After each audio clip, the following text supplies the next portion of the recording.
საგზაო რუკა გადაიარაღებისთვის მზადაა. მასზე საბოლოო ბეჭედი 27-მა სახელმწიფომ უნდა დასვას. მანამდე ხანგრძლივი მსჯელობაა, რომელიც ბრიუსელში დილიდან დაიწყო. ევროპელები თავდაცვისა და უსაფრთხოების ახალი სტრატეგიის ჩამოყალიბებას თეთრი ფურცლიდან იწყებენ. ამბიციურმა გეგმამ კონტინენტი ნაკლებად დამოკიდებული და მეტად შეიარაღებული უნდა გახადოს. მან საერთო თავდაცვისთვის წევრი სახელმწიფოების პირადი სახსრებიდან 650 მილიარდი ევროს მობილიზება უნდა უზრუნველყოს. დოკუმენტის თანახმად, ამ მიზნით 150 მილიარდი евро სესხების გაცემას მოხმარდება. აქცენტი თავდაცვითი შეიარაღების მეტ შესყიდვასა და წარმოებაზეა. ევროპის გადაიარაღების სტრატეგიაზე მსჯელობაში აქტიურად არიან ჩართულები ფინანსთა მინისტრებიც. ეკონომიკური გაგებით მეტი უნდა გაკეთდეს თავდაცვაში ინვესტირებისთვის.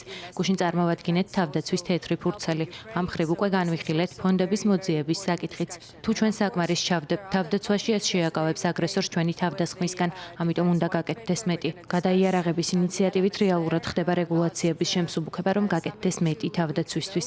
მიუხედავად ამისა, კითხვები რჩება ველი, რომ დღევანდელი დღე გრძელი იქნება.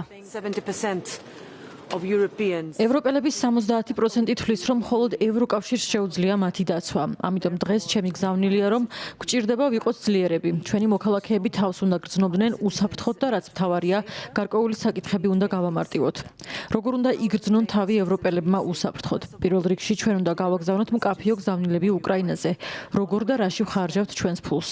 როგორ არ ვთმობთ ევროპული მშვიდობის იდეას? ამისათვის გვჭირდება ძლიერი ეკონომიკა, იმის ჩვენება, რომ ევროპა ღიაა ბიზნესისთვის. რომ აქ კაპიტალზე წვდომა უფრო მარტივია. ეს ყველაფერი ჩვენზეა დამოკიდებული, ხელსაწყოები საკმარისად გვაქვს. მომდევნო თვეები იქნება საკვანძოდ მნიშვნელოვანი.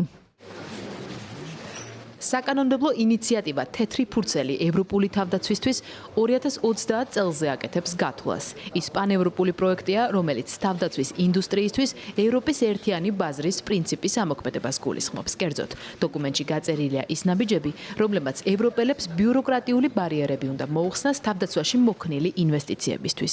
გეგმაში გაწერილია უარესი სცენარის შემთხვევაში ევროპის მზადყოფნის შესაძლებლობა. მე არ მომწონს ტერმინი ევროპის გადაიარაღება. ფიქრობ, ევროკავშირი არის პოლიტიკური პროექტი რბილი ძალით.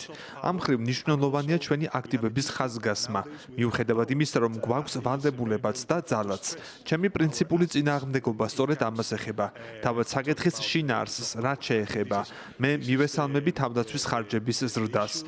მნიშვნელოვანია იმ გამოწვევების გაცნობიერება, რომელიც ჩვენს საზღვრებში არსებობს. უნდა განვიხილოთ ამ გეგმის ფინანსური და ფისკალური შესაძლებლობები.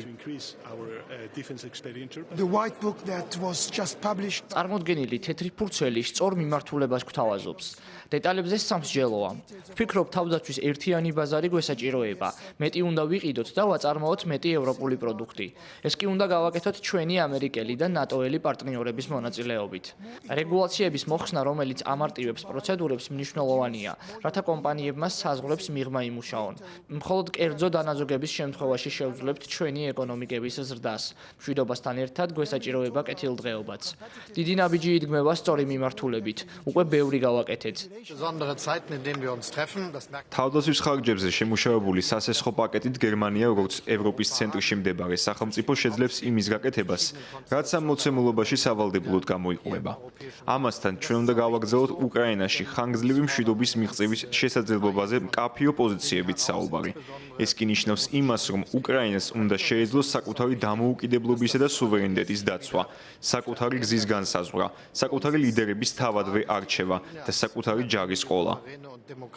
უკრაინის უსაფრთხოება ევროპული პროექტის მიზანთან ერთად მიზეზიცაა. სწორედ ამიტომაა გადაიარაღების ერთ-ერთი საკვანძო პუნქტი უკრაინის უპირობო მხარდაჭერა.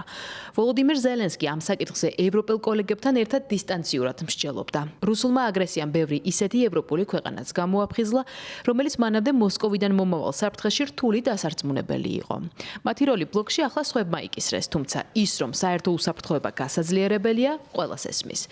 ევროკავშირსა და ნატოს სადაზვერვო სამსახურების გამოთვლით, რუსეთს ევროპაზე თავდასხმისთვის 3-5 წელიწადში საკმარისი მზაობა ექნება.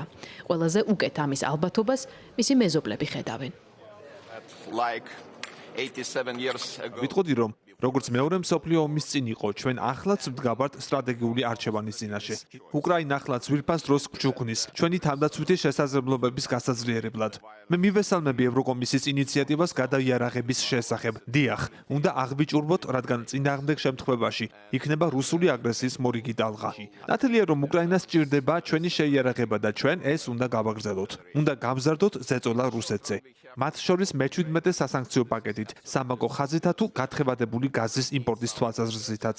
ლიეტუვას შეთავაზება საორიენტაციო თარიღის დათქმა უკრაინის ევროკავშირში გაწევრიანებისთვის 2030 წლის 1 იანვარს.